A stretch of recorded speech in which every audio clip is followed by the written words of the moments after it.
My boss stole my Super Bowl tickets, so I made him lose a major client. With the NFL playoffs back on, I thought you all might enjoy this football-related revenge story. I'm a huge 49ers fan, the rabid all-day tailgate in the parking lot type. A few years ago, we made it back to the Super Bowl. I was working at a consulting firm with a handful of accounts I would interact with directly. One client in particular knew how big of a Niners fan I was. I was the day-to-day lead on his account. He really liked working with me, and we became friends, often grabbing drinks or dinner after our meetings. He had access to a pair of extra company seats to the game, and as a thank you, wanted to give them to me as a gift. He passed the tickets over to the partner on that account, who I will refer to as Dickhead Partner, to be given to me as a surprise. The game came and went, we lost, it sucked. The next time we met, we went to drinks afterward, and he mentioned, "Hey, by the way, why didn't you go to the game? I heard someone else was in your seats." I asked, "What game?" He said, "The Super Bowl." Confused, I answered, "I didn't have seats to the Super Bowl?" He told me that he gave Dickhead Partner a pair of his company tickets for me as a gift, so I could attend. I had zero idea what he was talking about. He looked shocked, told me to quietly ask around about it, and get back to him.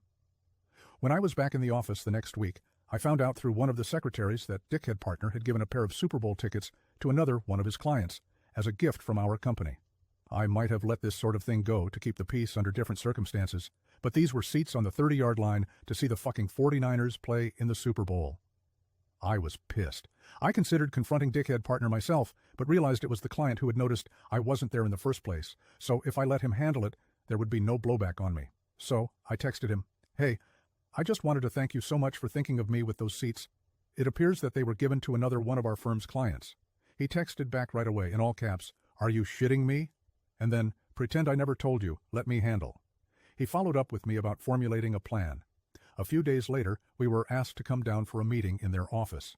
The client requested the partner be present, not entirely unusual, so Dickhead Partner and I hopped a flight the next week and headed over to their office.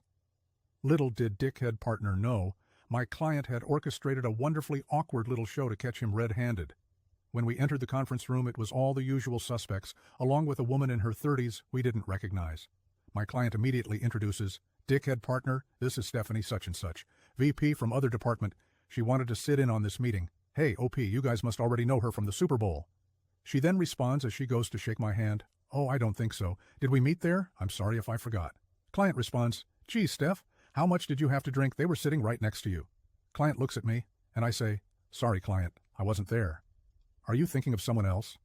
At this point, Dickhead Partner is looking visibly uncomfortable, probably trying to come up with an excuse. He starts in with an when Stephanie says over him, "No, so-and-so from other company were in the other seats." By the way, I was wondering why we gave company seats to those guys. Is there a project we're working with them on that I don't know about? Obviously not. They were in completely different industries. It would be like Coca-Cola partnering with John Deere.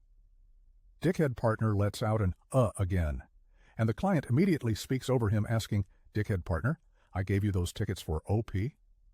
At this point, Dickhead Partner is turning bright red. He responds, well, he wasn't able to make it, so he must have given the seats away to someone else," and turns to me looking for me to cover for him. Client smirks at me. I respond, "What are you talking about, client? You gave me tickets to the Super Bowl?" Client suddenly raises his voice. "Dickhead Partner, those tickets were a personal thank you gift from me to OP. Did you give them away to someone else?" Pause. "Was it another client?" Dickhead Partner butts in with, maybe something got mixed up in the office." Client went quiet for what probably seemed like an eternity to Dickhead Partner. He then looked down, grabbed his portfolio and iPad, put them into his briefcase, and said, "I think this meeting is over. OP, it seems as if I owe you a thank you gift. Let's go to lunch. Stephanie, you're welcome to join. Dickhead Partner, I need to evaluate our relationship. Please go back home and expect to hear from us next week." Dickhead Partner suggests he would like to join, presumably to do damage control, and Stephanie sternly tells him, "I don't think that's a good idea," and asks the front desk to see Dickhead Partner out. As soon as he is in the elevator, we all break out laughing hysterically.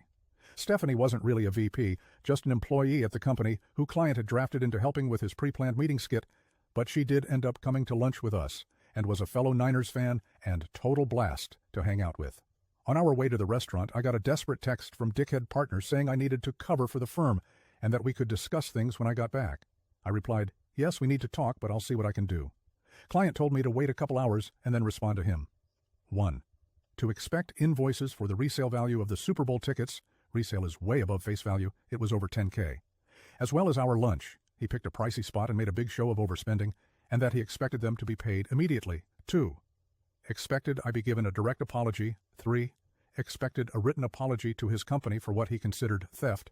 And 4. He will only interact with me or another one of our firm's partners, never dickhead partner. This whole thing caused a stir with the other partners, and I actually came off looking great because it appeared that I had made a good faith effort to save the client for the firm, despite being the victim in this situation. The client would transfer to another partner, which meant dickhead partner lost his profit share on any work with them. Oh, and the other partners in the firm made dickhead partner pay the invoices back out of his salary. In retrospect, I really have no idea what the hell the guy was thinking. Did he seriously believe the client would just not notice me, not thanking him for Super Bowl tickets? Anyway, the well was kind of poisoned for me there long term because dickhead partner wasn't going anywhere. I left the firm a few months later for a much better position. Client ultimately terminated their relationship with that firm a year later. He actually now works with a good friend of mine at a competing firm.